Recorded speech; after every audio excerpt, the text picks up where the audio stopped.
बहुत समय पहले की बात है। एक छोटे से गांव में एक अंधा आदमी रहता था जिसका नाम था गोपाल। गोपाल जन्म से अंधा नहीं था, बल्कि एक दुर्घटना में अपनी आंखें खो बैठा था।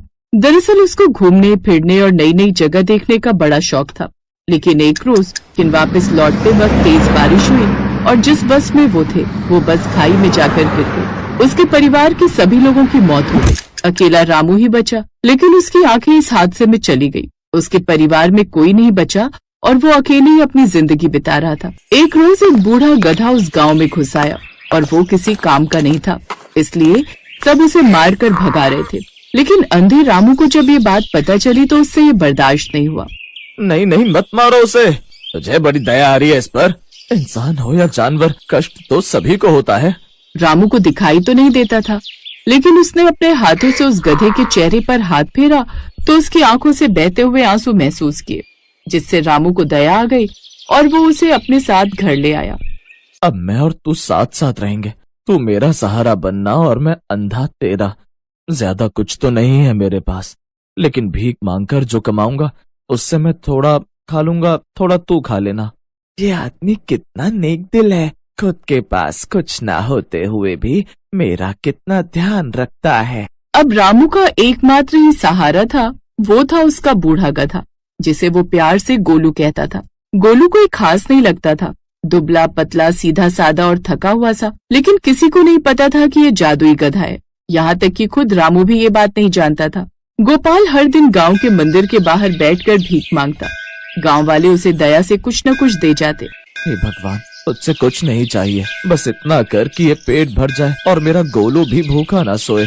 तभी एक आदमी उस मंदिर में आता है और भिखारी रामू को 100 रुपए दे जाता। आज तो लगता है गोलू 100 रुपए हाथ लगे। चल आज अपन दोनों बंसी के ढाबे पर चलकर खाना खाएंगे।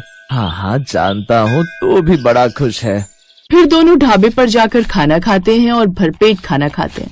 ऐसे दिन बीत रहे थे। एक दिन जब बहुत तेज बारिश हो रही थी तो गांव के लोग घरों में बंद हो गए। गोपाल मंदिर की सीढ़ियों पर भीग रहा था। तभी गोलू धीरे धीरे उसके पास आया और अपने मुंह से उसे खींचने लगा। अरे गोलू, क्या हुआ रे? तू मुझे कहाँ खींच रहा है? गोलू ने उसे मंदिर के पीछे की एक छोटी सी गुफा में ले जाकर बिठा दिया। वहाँ अंदर बिल्कुल सूखा और सुरक्षित था। गोपाल को बड़ी राहत मिली। अच्छा, तो तू मुझे किसी जगह लेकर आया है ताकि मैं बारिश से बच सकूं और बीमार ना हूं, है ना? लेकिन आज बारिश के कारण कुछ भी कमाई नहीं हुई। लगता है आज हम दोनों को भूखा ही सोना पड़ेगा। तभी अचानक गुफा के अंदर एक तेज चमक हुई। गोपाल, अब वक्त आ गया है कि तुम मेरा असली रूप जानो। मैं कोई साधारण गधा नहीं हूँ, मैं एक श्रापित यक्ष हूँ जिसे एक सच्चे और दयालु इंसान की सेवा करनी थी। ये क्या कह रहा है तू? गधा बोल रहा है? मैं पागल तो नहीं हो गया? नहीं गोपाल, तू पागल नहीं है। तू सबसे अच्छा इंसान है जिसने मुझे कभी मारा नहीं, कभी छोड़ा नहीं। अब मैं तुझे इनाम देना चाहता हूँ, जो चाहे मांग ले। अब गोपाल की आंखों में आंसू आ गए। उसने सोचा, मैं क्या मांगू? धन, दौलत, महल? कुछ देर सोचने के बाद उसने कहा, गोलू, अगर तू सच कह रहा है, तू सचमुच ही कोई जादुई गधा है, तो तू मुझे मेरी आंखें लौटा दे। मैं इस सुंदर दुनिया को फिर से देखना चाहता हूँ। उसके इतना कहते ही गोलू ने अपनी आंखें बंद की और जोर से बोला, त्रिलोक के देव सुनो पुकार, इस सच्चे मनुष्य को दो फिर से आँखों की रोशनी का संसार। तभी अचानक एक और तेज रोशनी हुई और गोपाल की आंखों में एक चुभन सी महसूस हुई। कुछ देर बाद जब उसने अपनी पलकें खोली तो वो देख सकता था। गोलू, मैं देख सकता हूँ, ये चमत्कार है। तू तो भगवान है रे। अब मेरी मुक्ति का समय आ गया है। मैं अब अपने लोक को लौट जाऊंगा, लेकिन एक आखिरी उपहार तुझे दे जाता हूँ। गोलू ने गोपाल को एक घंटी दी। जब भी तुझे जरूरत हो इसे बजाना, मैं तेरे पास तुरंत आ जाऊंगा। फिर वो हवा में उड़ गया और गायब हो गया।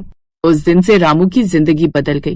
वो मेहनत करने लगा, खेतों में काम करने लगा और जिस भी काम में हाथ डालता वो फलता फूलता, साथ ही लोगों की मदद भी करता। वो गांव में एक ईमानदार आदमी के नाम से मशहूर हो गया। धीरे धीरे वो इतना कमा लेने लगा कि किसी की मदद का मोहताज नहीं रहा। एक दिन गांव के सरपंच ने उसकी ईमानदारी से खुश होकर अपनी बेटी की शादी गोपाल से करने का प्रस्ताव रखा। गोपाल, तुम अकेले नहीं रहोगे। मेरी बेटी राधा को तुम्हारी तरह एक नेक दिल इंसान चाहिए। ये सुनकर रामू और राधा मुस्कुरा पड़े। कुछ दिन बाद उनकी शादी धूमधाम से हुई और गोपाल अब एक खुशहाल जीवन जीने लगा। उसके पास दिन पर दिन पैसे बढ़ते ही जा रहे थे। पहले उसने खुद का एक बड़ा घर बना लिया, उसके बाद नई मोटरसाइकिल भी ले ली। लेकिन गांव का एक आदमी था मदन, जो बहुत ही जलनखोर और लालची था। उसने गोपाल की तरक्की देखी और सोचा, कुछ तो राज है गोपाल में। पहले अंधा था, अब माला माल है। मुझे राज पता करना होगा। एक रात मदन ने गोपाल का पीछा किया और देखा कि वो गुप्त रूप से गुफा में गया और उसमें जाकर घंटी बजाने लगा। आदेश दीजिए मेरे आका। गोलू, मैंने अपने खेतों में कुछ मिट्टी डाली है, उसका ध्यान रखना। सब समझ गया, आप फिक्र मत कीजिए। अब वो घंटी लेकर रामू घर आ गया, लेकिन मदन सारी रात बेचैन ही रहा। फिर अगली सुबह उसे गोपाल के खेत में सोने की मिट्टी दिख रही थी। ये आखिर कैसे हो सकता है? ये कैसा कमाल है? ये सब उस घंटी के कारण हुआ है। मदन ने मौका देखा और एक रात भर घंटी चुरा ली और उसी रात सब गांव वालों के सो जाने पर उस गुफा में गया और वहां जाकर मदन ने वही घंटी बजाई। जादुई गधे, आओ और मुझे अमीर बना दो। तभी गोलू प्रकट हुआ, लेकिन उसकी आंखें लाल थीं। तू वही है जो लालच में अंधा है। तूने चोरी की है, धोखा दिया है। ये देख मदन डर गया। माफ कर दो, मुझे भी अमीर बना दो, मैं बदल जाऊंगा। जो अपने कर्म से नहीं बदले, उसे कोई जादू नहीं बदल सकता। मदन की आवाज चली गई और वो गूंगा हो गया। अब ये बात जाकर उसने लिखकर रामू को बताई। साथ ही उसे उसकी घंटी लौटाकर माफी भी मांगी। लेकिन अब ये बात पूरे गांव में फैल गई। गोपाल को जब ये सब पता चला तो उसने भी घंटी वापस गोलू को लौटा दी। इस घंटी का फायदा कई लोग उठाना चाहेंगे और मेहनत से विश्वास खो देंगे। इसलिए अब मैं किसी जादू पर नहीं, बल्कि अपने कर्म पर भरोसा करूंगा। तेरा धन्यवाद गोलू, जो तूने मुझे जीवन दिया। गोलू मुस्कुराया और हवा में विलीन हो गया। गोपाल गांव में ईमानदारी और मेहनत की मिसाल बन गया। सच्चाई, दया और ईमानदारी का फल हमेशा मिलता है और लालच, चोरी व धोखा कभी किसी को फायदा नहीं देता। जादू भी उसी का साथ देता है जो सच्चे मन से जीता है।